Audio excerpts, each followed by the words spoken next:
Hi guys, this is Shelby. In today's Photoshop tip, I'm going to be showing you how to recolor upholstery. So a lot of times you might be working with a sofa or a chair that the image comes in one color, but you actually want to show it in a custom color you're choosing or custom fabric. Or the colors are available on the vendor's website. They just don't update on the image, which you would want to use in your concepts and your rendering. So as an example, I've taken this sofa from West Elm. I've already cut out the background so it's nice and clean. And I've also copy and pasted the two fabric swatches I'm going to be using to kind of use as a reference as I recolor this to make sure I'm on the right track in terms of the color. So to start, since I'm not recoloring the legs, those will stay the same. I'm just going to cut those into a separate layer, and then I'm also just going to duplicate this top upholstered part and hide one of those layers in case I mess up and need to revert to the original. So what I'm going to be using to recolor this is under Image, Adjustments.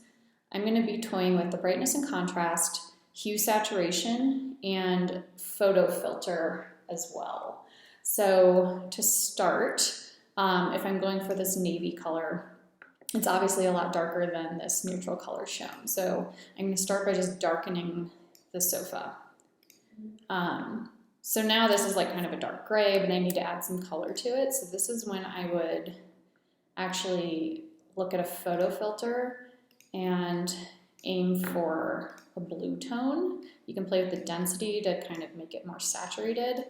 So once you get it to like a certain color tone, obviously this isn't navy and you can kind of adjust as you wish, but at least I can now go in and play with the saturation.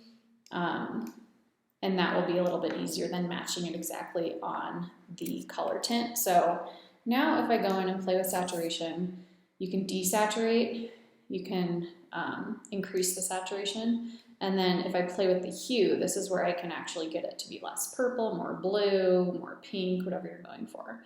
So since I'm going for blue, this looks about right. The saturation seems about right. And then I'm going to go back into brightness. Lightness kind of dulls everything. That actually doesn't look too bad, but I usually prefer to use brightness to get it a little more accurate. So you can see that's pretty close. You can kind of compare here, like this might be a little more saturated, so you can go in and adjust accordingly. So that looks about right. I will say whenever you're doing this, I would mention to your client that this is a visual representation and suggest that they might order a fabric swatch just so that they know what they're seeing may not be exactly what is delivered. I think fabric swatches are kind of the safest bet there.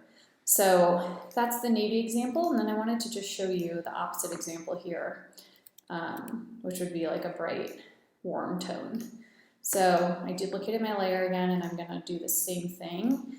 This kind of cayenne color is a little darker, so I'm first going to darken it. I'm going to find a photo filter that's this like tomato soup color. And again, this is the photo filter is not going to get you to the perfect place, but it at least gets you closer so that you can actually adjust. You have a hue to adjust. If you're just working with neutrals, it's a little easier to match it without using the photo filter. So I'm looking for like more of a red, orange color. Now that I'm seeing this, I realize it needs to be darkened again. So I'm gonna go back into my brightness. Again, this just kind of takes trial and error. So here you can see it's getting kind of blown out. So this is where I might actually instead go into my lightness. And this dulls it, so I can increase the saturation, decrease the lightness, and just kind of go back and forth on these things until you feel it's accurate, or as close to accurate as you're going to get. So I actually think it's a little darker, but a little more saturated. There we go. So that looks pretty close. And again, mention to your client, this is a visual representation. But that's a really good tool for you to use to recolor upholstery You could also do it with other items. If you're using a side table and it's gold and you want to make it silver, you could probably play with the saturation and totally desaturate it so it's more of a gray than an orange if the vendor doesn't have that image available, but it does come in that finish. All right, thanks so much. I hope that's helpful.